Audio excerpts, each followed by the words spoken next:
Anyway, they finalized it for today. I did not realize the astrological events that would be taking place on today. Today happens to be February the 5th, which is a full moon in Leo, which is the heart. Second of all, Uranus, which is another planetary system, has come into play. And these energies that are on the planet right now with this full moon, it's all about new beginnings, letting go of the past, starting anew, new thinking, transformation, things of that nature, gathering and moving towards situations and people that move you from the heart. This is an evolutionary leap in the consciousness of the people on planet Earth. Now, many people may not be aware of evolution, but they probably studied it or heard a little bit about evolution in school. But evolution is profoundly influencing the people on this planet right now as we speak. Many of you know about the planetary shift. The planet shifting from third dimension to fifth dimension. And many of us are feeling the energies, and some people, it depends on their perspective. Many are spiritual, some are metaphysicians, and others, they understand that we're moving into a different energy field, which is a higher frequency. There's something called the Schumann resonance. Dr. Schumann created that particular instrument to measure the frequency on the planet. And I think that he developed it around in the late 80s, 1980s, because he had noticed that the frequency and the vibrations had been changing. One thing we need to invite into our minds today is that Nikola Tesla, who was a very famous physicist, he says if you want to know anything about humans, if you want to know anything about the universe you must study frequency and vibration. The planet has a vibration. It's a rhythm that it vibrates within. It shifted drastically in 1987, and it has been moving up, up, up. And everything that has life force on this planet is energetically grounded into this planet. Being grounded into the planet means that you're in alignment with the frequencies. Many people did not raise their frequency because no one taught them how. No one taught the people on this planet how to be in alignment and to be in sync with Mother Earth. So today we're going to talk about thoughts and our inner qualities and inner abilities that are God-given to us. This means that we are born with these abilities. And being born with these abilities, many of these abilities are lying dormant in every human because they've not been stimulated. We've not been programmed to go within. We have historically been programmed to look for outside stimulus. All of our needs, we've looked outside of ourselves because we have stepped away from our true selves. And our true selves are, or is, that we are made in the image and the likeness of God, the Creator. It's not many humans on this planet who will embody that idea or that ideal and be comfortable with it because of the outside programming that we are never enough. All of our needs must be met from the outer, when all of our needs are generated from really the inner. And once a person begins to look at the inner and deal with that inner, those powers that have been dormant can be stimulated to the surface of our consciousness. So today we're going to be talking about the conscious and the subconscious.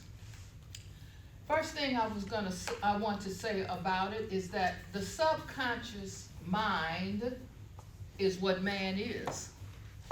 The subconscious mind. And the conscious mind is only what the man knows.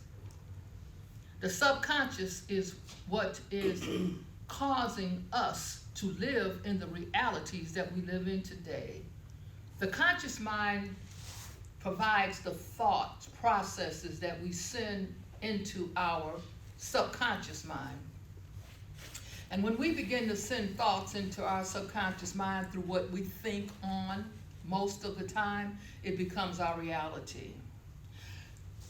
In the late 1800s, and even prior ancient spiritual teachings, there were gentlemen and a few females that were considered mental scientists. Mental science has become dormant because people don't talk about it, and also because these books have been censored, many of them, that teach and tell us about mental science, who we are, how we think, how the world has been formed, and the fact that they all generally said that we live in a mental world.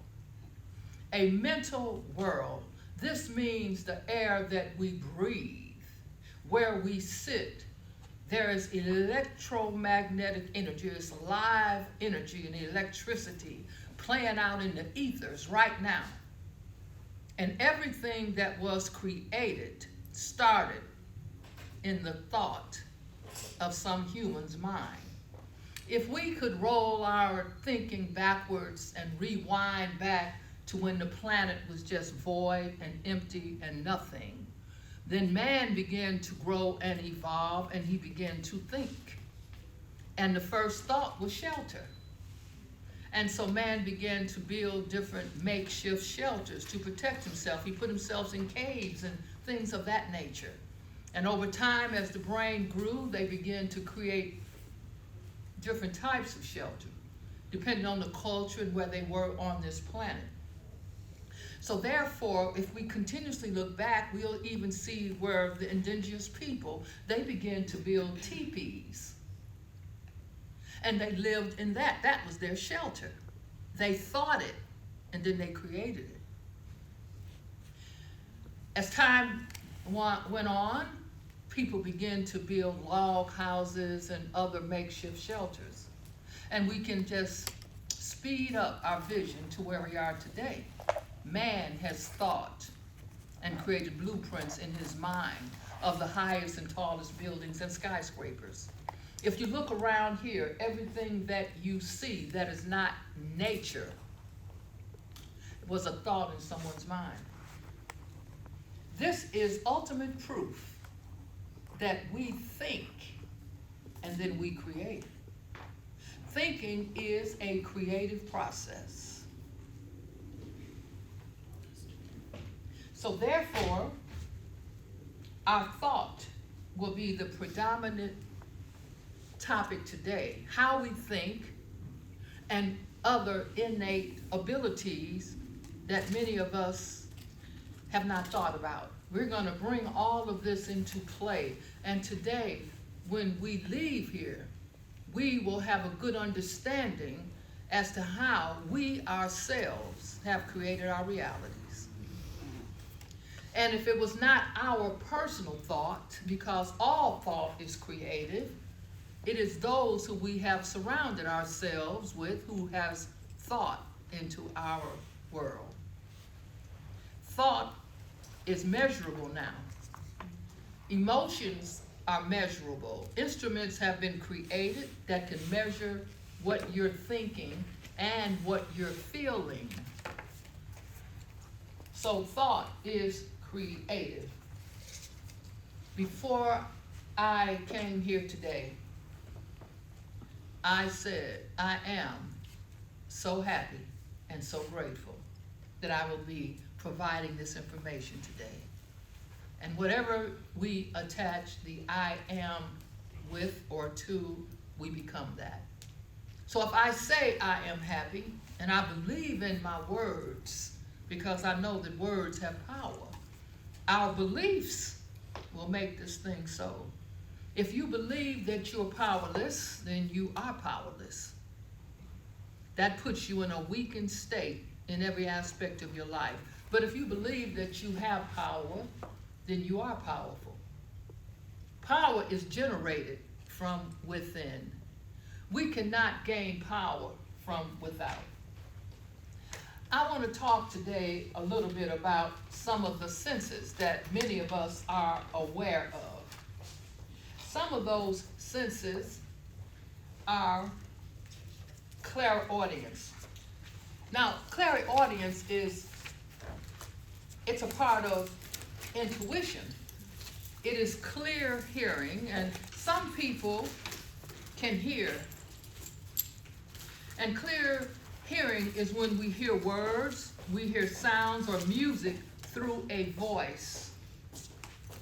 Gifted musicians and poets have that, they hear.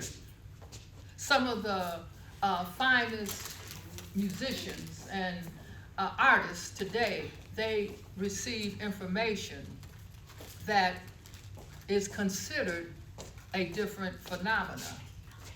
But it is natural and normal to those who tune in. So that is one thing, clairaudience. And then there are those who have clairsentience, and that's clear feelings. We feel something. And clairsentience entails feeling a person, a spirit, or an emotion of another. And it's also considered a strong gut feeling. You get a feeling about something. You feel it. And when you feel it and you pay attention to your feelings and you find that your feelings turned out to be correct, and if you're grateful for those feelings will begin to become more pronounced in you. Then we have what is called clairaudience, and people don't talk about that. It's called clear smelling. This is the ability to smell odors, which could be perfume or cigars of someone who's passed on. It could be a cigarette of a deceased person. But it is a sign of their presence that draws your attention to that person. Many people have that particular sense very pronounced, and they can smell. They can smell when a deceased family member is around, and so what they do is they slow down and they listen and they expand their awareness, and put their attention there, so that they can really get the messages that are attempting to be conveyed. Because when you, it's happening to me right now. I'm smelling cigarette smoke from my mom. Right now, that's funny. oh, that's good, Yeah. Liz. I'm happy to hear that. Okay, yes, and that's what they do to get our attention, and often they will communicate with us once we acknowledge their presence. But these particular values that we carry within are usually programmed out of us as children. Because, little kids, they say, well, I have a playmate, and the parent can't see it. So they say, well, something wrong, don't ever say that, people think you're nuts. And so children shut down. And it's also with many of these other gifts or innate abilities that we have. There's something called clairgustance, and many people don't talk about that. This is the ability to taste something that is not there. It just happens out of the blue when a person has passed over you, and they're attempting to communicate with you, and you haven't eaten, you have no desire to eat, but you get this taste in your mouth. That is that person's trying to communicate with you through the memory of the taste, because it's more pronounced. Everything is pronounced through individuals in an individualized way. So what may be pronounced in one person may not be in another. And when the spirit is attempting to communicate with you, they'll communicate with you through the best medium that they can. Then we have what is called claircognizance, and that's just clear knowing. You just know something. You don't know why you know it, but you know it. It's knowledge, this is having knowledge of people and events that we have no formal knowledge of. It's somewhat like premonition. You know something. You get a feeling, you get a gut feeling. You just know that you should make this right turn right here. And when you follow that, you find that you found safety, the knowing, or you know an event is going to occur, and you use good judgment, you pay attention. And when you find out the end result was for your benefit, we should be grateful at that point. When you are grateful for these events, it's acknowledgement, it is thankfulness, and it allows those events to continuously show up for you. But if you don't pay attention to it and you ignore it, then it stays more dormant. But when you have these events, they're trying to come up in you. They're trying to get into your consciousness to show you what potential is in you. Then we have what is called clairvoyance, which is clear seeing. And this is when we have visions, or it may be a vision of the past, the present, or even the future. And these events will flash through our minds. I get these visions often, and it's almost like a video's playing. And I see from the beginning to the end. It's like on speed dial, but it really just takes a few seconds in real time. But it's like, it gives me a whole picture, like a moving movie. You see the whole thing. We all have that in us. We call these particular values a phenomenon, something that is unusual. But I'm thinking that it's probably that these are aspects of the human that have just not been explored. And there's so much more. There's so much more to us that we probably will never experience or find out about through science or through the physics or even quantum physics. It's so much to us. But anyway, I just wanted to bring that into play so that we will know that there are certain innate abilities that show up in us without us trying. They'll just show up, or they'll be pushing you into a place where you will learn more about it. You'll just be encouraged from the inner. Go over here, go check that out. Maybe just go and pick that book up. And you'll think it's you using your own consciousness, using your brain, but it is other forces coming into play to push you into being the best aspect of you that you can be. I also wanted to say this before I get started. I want to talk about emotions. Emotions are considered in quantum physics as being magnetic. We all are familiar with a magnet. Magnets can draw or they can repel. And when you get two magnets together, they go like this, click. But if you turn them in the opposite, they'll repel each other because of the frequency. But we ourselves are considered magnetic beings because our emotions are part of our feelings. Those feelings are magnetic. This is why when we feel a certain way, those who are attuned to feeling, they can feel you. And sometimes those feelings will ignite the same feeling in the person close to you or around you. This is why we have to be so cautious and conscientious of the people that we allow ourselves to be around. If you're around someone that's always down, those feelings will permeate you into your auric field, which we'll talk about a little later. I handed out these books that if you wanted to if you have a question, you want to take notes, we are going to have a question and answer session, and I don't want you to forget any question because all questions are important, especially in the realm of spirituality and metaphysics. So now that we know that emotions are magnetic, thoughts are considered electric. Thoughts can be measured, and each thought carries an electrical charge. And when you put thought and feeling together, you have a serious charge. You have electrical energy and magnetic energy. So there means that your words, there are scales that tell you the frequency of specific words. Certain words will make you feel lower because of the charge, the magnetic and electrical charge that they are pouring forth. And words like regret, hate, they're very low on this frequency. And when they're very low on the frequency, those words will keep a human stuck in what is considered third dimension.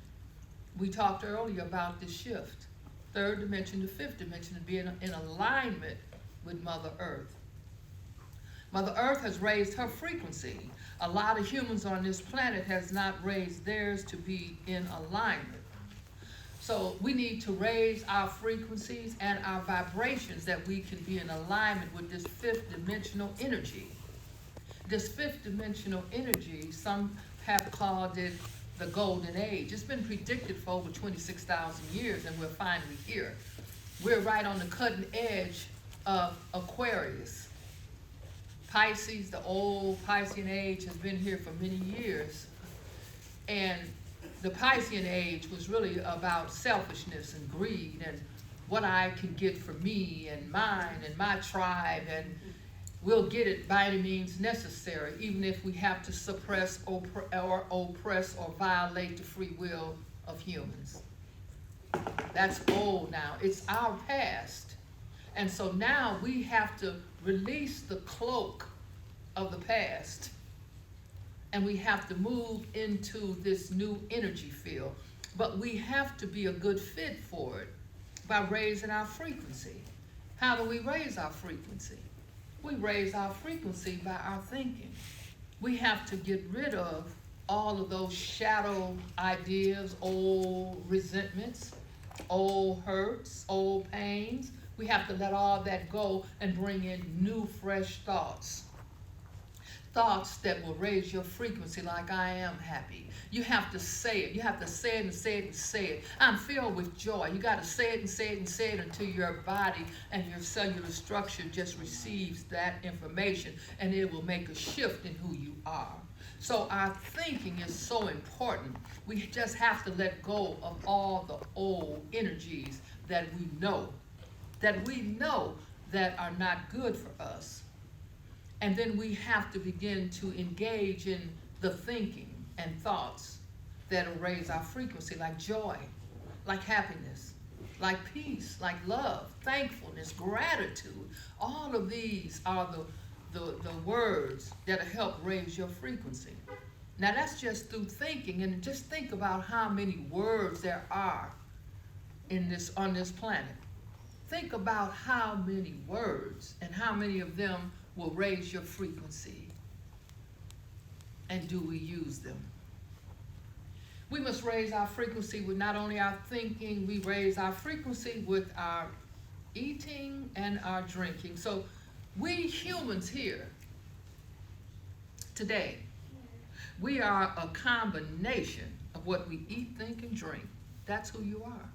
You are what you eat, what you think, and what you drink. So therefore, when you look at yourself and you look in the mirror, you know I am what I eat, what I think, and what I drink. May I interrupt for 1 second? 3 people just arrived, so could you all just go back a little bit? I'm sure that many of you all have heard the statement, thoughts are things, and they do materialize. So a man thinketh in his heart, so is he. Why would they say, so a man thinketh in his heart? That's a statement that's thousands of years old. Today, under quantum physics, and there is an organization called Heart Math, and I would advise anyone to look at that. They have some very awesome research. So a man thinketh in his heart, so is he. It's been discovered, and many people are aware, that the gut feeling, it's been said in the scientific community that our gut has cells similar to the brain cell. This is why we get what is considered a gut feeling on a thing. Or you've been hit in the gut felt something. So therefore we know that when we get that gut feeling, we better pay attention. But now research has indicated that the heart itself has brain cells. And sometimes these brain cells that are in the heart generate information. This is very important because now it gives us a clear understanding as to why so a man thinketh in his heart, so is he. So is he. Now, when we look at so is he, we can break that down. What does that mean? So is he physically? So is he as far as resources? So is he in his mental ability? How far can this range go? This is something for us to think about. So a man thinketh in his heart, so is he. Heart energy. So therefore, feelings and emotions, and we've already said that emotions are magnetic. This means that our heart has magnetic energy. That heart will draw to you or it will repel like a magnet. Heart energy. This is why it's so important to put energy on your heart. We have so many abilities. For me, I wanted to shift some things about myself. So, in my imagination, I say to myself, I push my love button.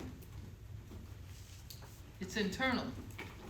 And if I say it's there, it's there. So whenever I feel a thought coming up that I don't particularly want to embody, I just say to myself, I push my love button. Because I want to move my attention quickly from that thought and into my heart.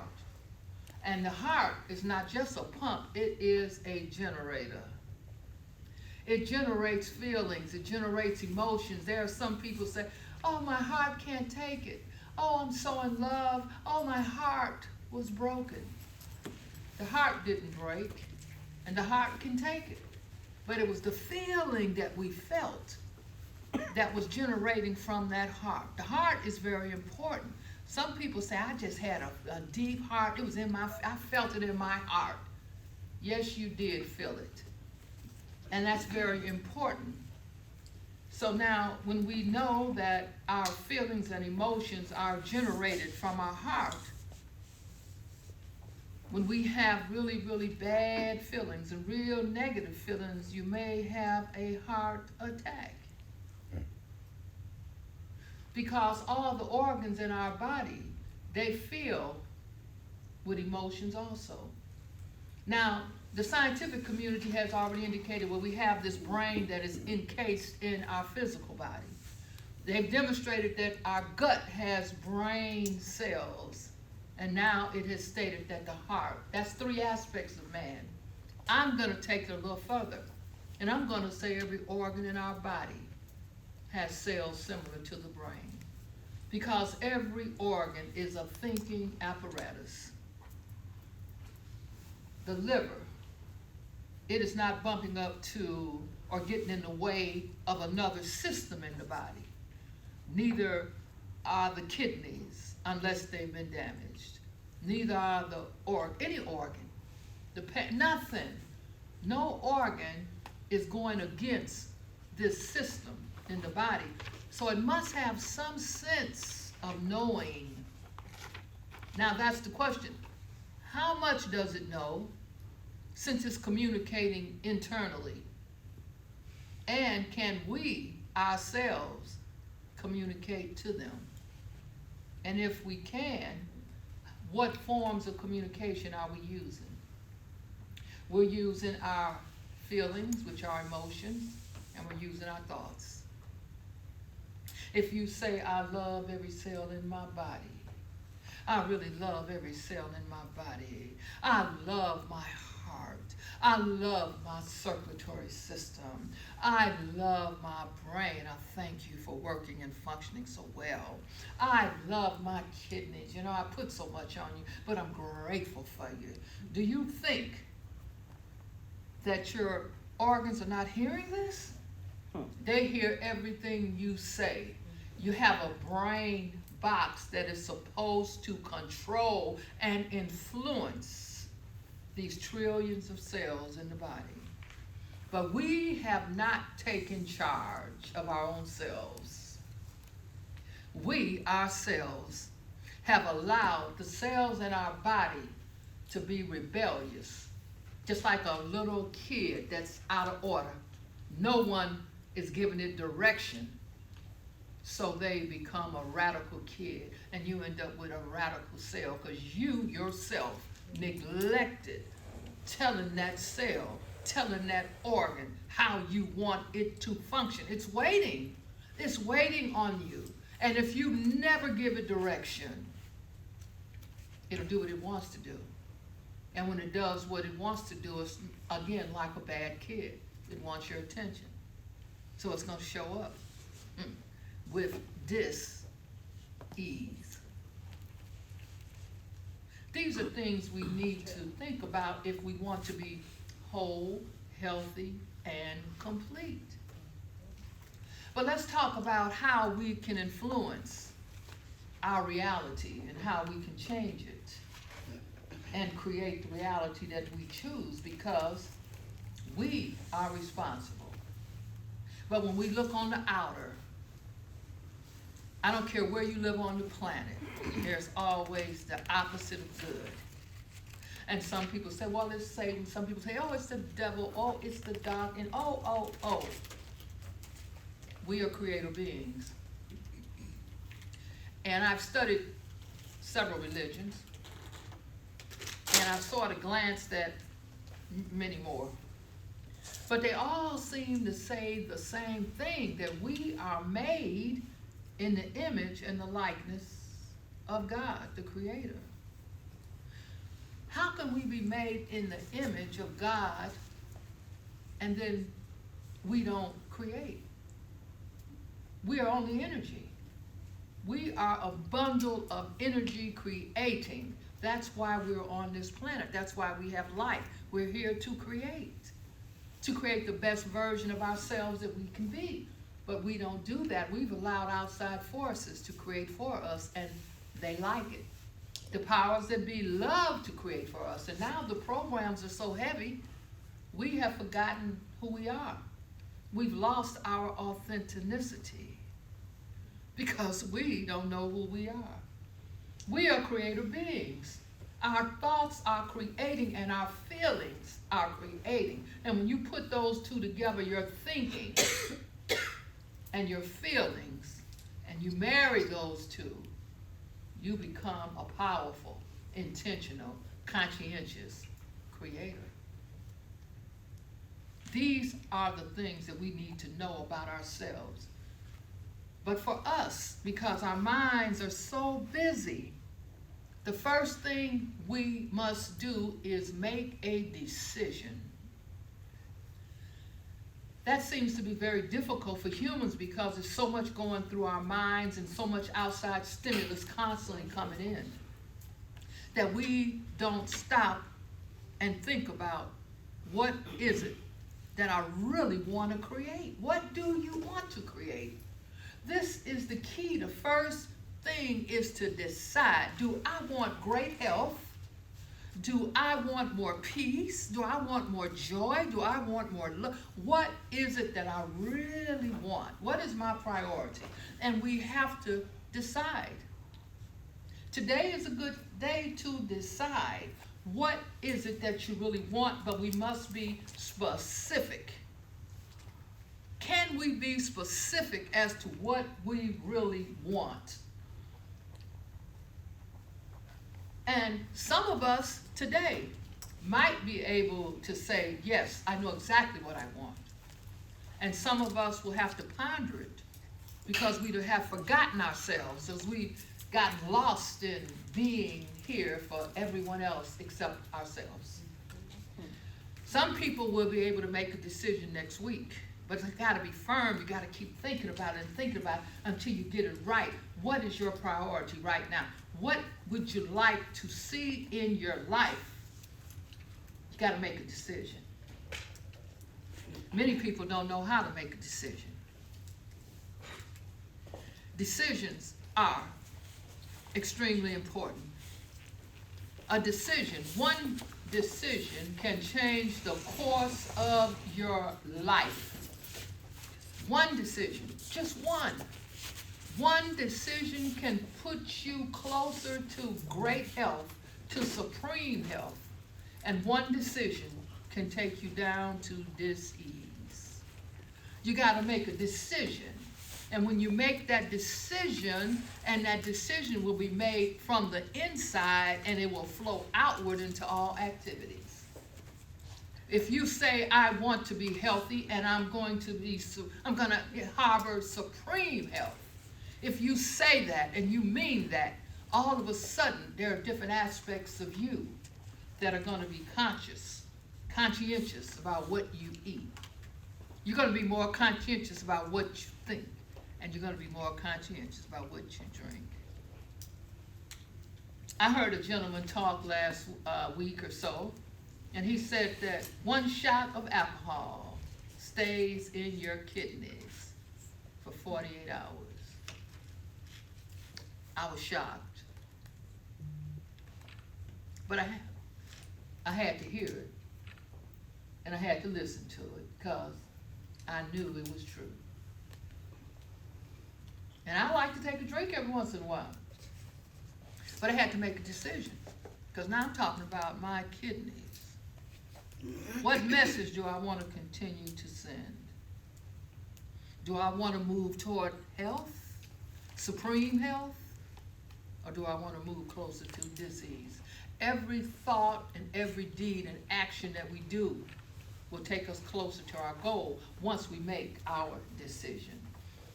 Now, we're going to talk about this life urge, which is a desire. This is the first thing that you want to do after you make a decision. You're going to have a desire. What is your desire? What do you want to do once you make a decision? How do you desire? Desire is a feeling, and it's an emotion, and it comes from within. And you long for a thing. Desire is the life urge. It's a thirst for a thing. Desire is an ideal. It can be for a thing, for matter, for something animated or something inanimated.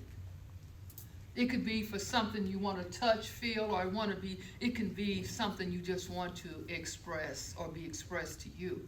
You may have a desire to have love in your life. You'll feel it, but it's not matter. You can't pick it up. You can't throw it over here or there. It's an emotion. But if you have this life urge for good health, for love, for resources, for more money, for more peace, for more happiness, then you have to start to have this desire ignited in your belly like fire. You gotta want it. You gotta want it real bad, and you gotta want to give up whatever it takes that's keeping you from it. Desire, that's an innate ability that is not touchable on the outer. It's from the inner. It's an inside deal. Many desires are dropped into a human. Earlier, we talked about the brain structure and the fact that the brain is encased in the physical body. I read the research many years ago that the mind was not attached to the brain.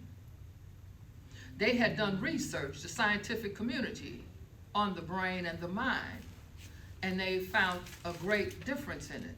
They said the mind, they used research on specific animals. The research had proved that no matter how much they had cut away parts of the brain that was supposed to perform certain actions, the mind was always there, and the mind was still moving. Now, from a metaphysical point of view and a spiritual point of view, I clearly understand that the mind is attached to universal mind, which is God. This is how, during biblical times and way thousands of years before, people got what is considered divine inspiration. But many people have forgotten about that. Divine inspiration is information that inspired you. Inspiration being in spirit. This is where the Creator, God, whoever you call, Jesus, whoever you call your higher self, your deity, God. This information is flowing from your mind, and it'll just flow. You didn't think about it. You didn't have to think about it because your brain is not able to conceive the information that comes from the divine. It can interpret it, but it cannot perceive it. So may I interrupt again? I think everyone should clap for Linda for manifesting inner powers, because 2 more people just showed up. Oh my God. You cannot create a thing. You cannot operate in your spirituality or your inner self, where all things begin somewhere in the inner, not on the outer. So now that we have talked about desire and fulfillment can equate to cause and effect. Cause and effect. This is what desire can equate to. Desires are states of mind expressed by wanting, wishing, longing, or craving. I suggest that people crave what they want once they make this decision. When you crave what you want, you're going to feel it all the way down into your bones, into your solar plexus, every aspect of you. When you crave a thing, some people crave food and it shows up on their body. You know they crave food. I mean, we can look at them and tell they have craved food. Now, we have to be able to put ourselves in this state of being, craving. How many of you now can put yourself that you're craving a thing? Can you feel it? Can you do it right now? Do it for yourself. Just crave something. I'm craving. What you craving? Crave. That it's an energy that you are creating within yourself. It's not outside of you. It's not an outside stimulus. If you crave joy, all of a sudden, things that bring you joy will show up. You have to want this thing. And anything that keeps you from wanting these things, you got to look at them and you got to let them go, but you got to identify them. You have to identify what it is that keeps you from craving this thing that you want. If it's good health, what is it that keeps you from craving good health? Craving supreme health. We must want this thing so bad until it must manifest, and we must believe it. Often I think that there are a lot of people that crave and they desire to have more resources and they desire to have more money. But I think during this particular time we're in Aquarius and it's about everybody. It's about brotherhood. It's about love. I think this is the time that we have to broaden our desire when it comes to money and resources.